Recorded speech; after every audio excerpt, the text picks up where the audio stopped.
بسم اللہ الرحمن الرحیم۔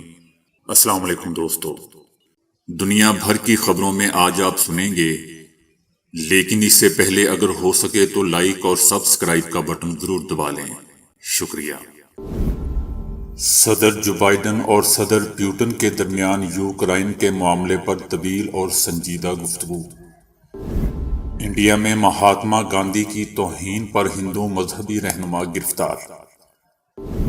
چین فوجیوں کے دماغ مفلوج کرنے کی ٹیکنالوجی پر کام کر رہا ہے۔ امریکہ وقت بتائے گا کہ زیادہ فائدہ مند میٹرو ٹرین ہے یا صحت کا کارڈ۔ وزیر اعظم عمران خان۔ کابل کو چھوڑنے کے علاوہ کوئی راستہ نہیں تھا۔ اشرف غنی۔ تیل اور پانی ایک دوسرے میں ضم کیوں نہیں ہوتے؟ تحقیق۔ سردی میں ان بیماریوں سے بچیں جو سیدھا آپ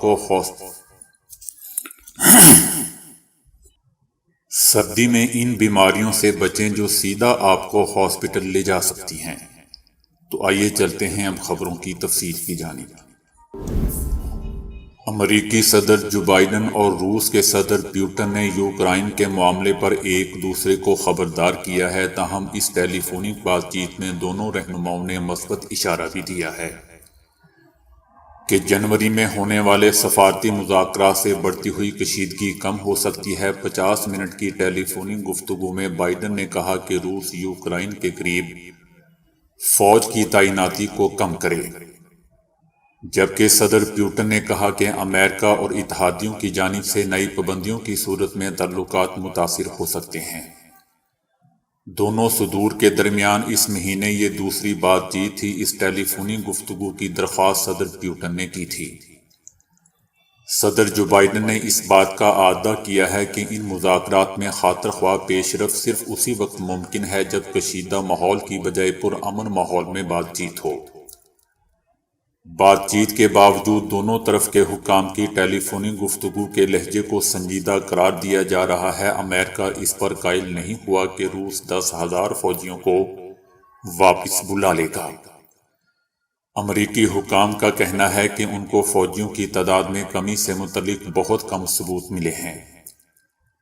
امریکی صدر جو بائیڈن نے ایک مرتبہ پھر کہا کہ اگر روس نے یوکرائن پر حملہ کیا تو اس پر پابندیاں لگائی جائیں گی۔ دونوں رہنماؤں نے اس پر بھی اتفاق کیا کہ ایسے شعبے ہیں جہاں دونوں فریق بامعنی پیش رفت کر سکتے ہیں، تاہم دونوں ممالک کے درمیان ایسے اختلافات بھی ہیں جس پر اتفاق کرنا ناممکن ہے۔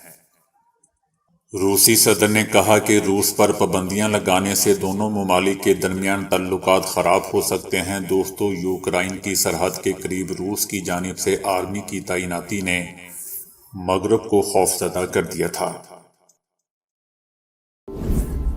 انڈین پولیس نے ایک ہندو مذہبی رہنما کو انڈیا کی آزادی کے بانی موہن داس گاندھی کے خلاف توہین آمیز تقریر کرنے اور ان کو جان سے مارنے والے کی تعریف کرنے کے الزام میں گرفتار کیا ہے۔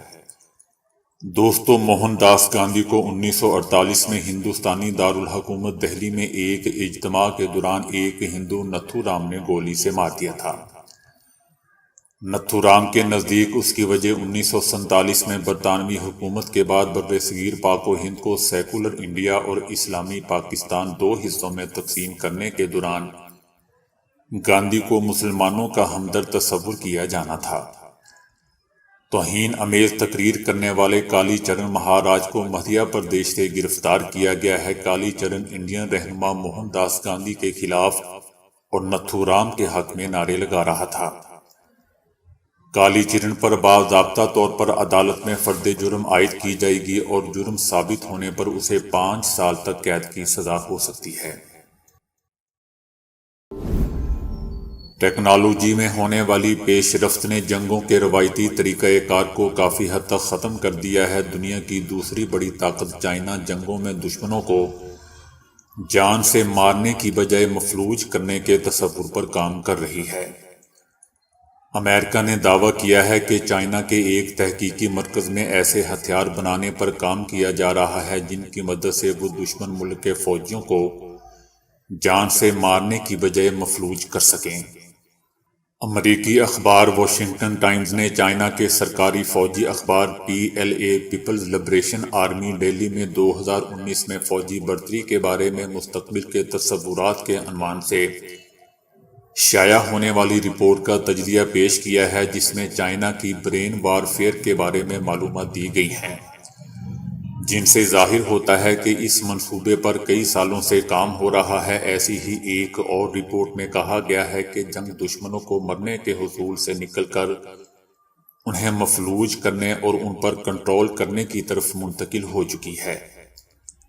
چینی ریسرچرز نے انسانوں کی سائیکالوجیکل صلاحیتوں میں اضافے کی جانب پیش رفت کرتے ہوئے انسانوں اور مشینوں کو ایک کرنے کا مطالعہ کر چکے ہیں، جس کی مدد سے وہ دماغ کے دفاع کرنے کی صلاحیت کو دماغ پر کنٹرول اور حملے کرنے پر کام کر رہے ہیں۔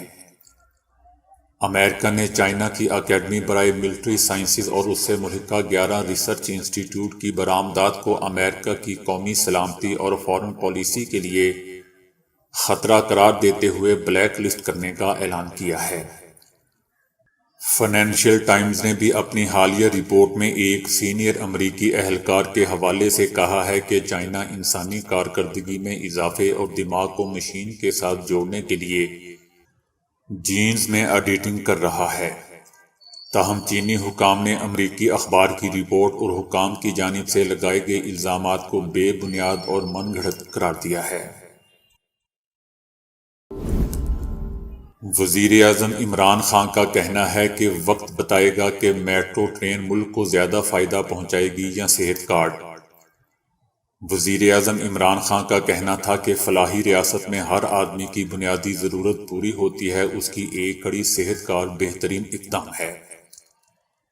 پنجاب کے ہر خاندان کو صحت کارڈ میسر ہوگا، جس کے ذریعے ہر شہری 10 لاکھ روپے تک علاج کروا سکتا ہے۔ وزیر اعظم کا کہنا تھا کہ ہم فلاحی ریاست کی بنیاد بنانے کے لیے مصروف عمل ہیں۔ بدقسمتی سے فلاحی ریاست کا ماڈل مسلم دنیا میں نظر نہیں آئے گا۔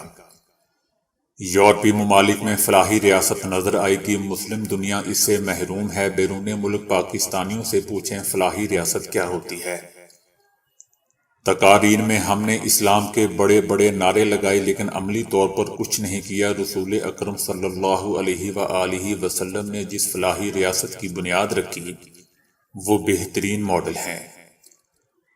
ہمارے نبی کریم صلی اللہ علیہ وآلہ وسلم رحمت للعالمین تھے۔ صحت کارڈ سے ہسپتالوں کا نیٹ ورک پھیل جائے گا۔ وقت بتائے گا کہ صحت کارڈ ہمیں کہاں لے کر جائے گا۔ دوسری طرف شہباز شریف نے کہا ہے کہ عمران نیازی نے معاشی جنگ میں IMF کے سامنے ہتھیار ڈال دیے ہیں۔ حکمران سستے ترین اور عوام مہنگے ترین پاکستان میں رہتے ہیں۔ یہ کرپٹ کمپنی پہلے ہی نہیں چل رہی تھی، اب دیوالیہ پن کے مرحلے میں داخل ہو چکی ہے۔ شہباز شریف کا کہنا تھا کہ اسٹیٹ بینک کی چابیاں IMF کو دینے اور منی بجٹ کے تباہ کن اثرات آنے والے دنوں میں نکلیں گے۔ یہ کہنا کہ غریب عوام پر اس کا بوجھ نہیں پڑے گا سفاکی اور بے حسی کی انتہا ہے۔ انہوں نے کہا کہ PTI پاکستان اور قوم کو بند گلی میں پہنچا کر 2022 میں نئے یو ٹرن لے گی۔ ہر نئے سال پر مہنگائی کا نیا طوفان قوم پر مسلط کرنا PTI کی روایت رہی ہے۔ 2021 کو عمران نیازی نے ترقی کا سال کہا تھا، لیکن یہ بھی تباہی کا سال ثابت ہوا۔ موجودہ حکومت قوم کے لیے سبق ہے کہ یہ تجربہ انہیں کتنا مہنگا پڑا ہے، ایسا دوستو شہباز شریف کا کہنا تھا۔ اشرف غنی نے کہا ہے کہ طالبان کا افغانستان کا کنٹرول حاصل کرنے کے وقت ان کے پاس اچانک کابل چھوڑنے کے علاوہ کوئی اور راستہ نہیں تھا۔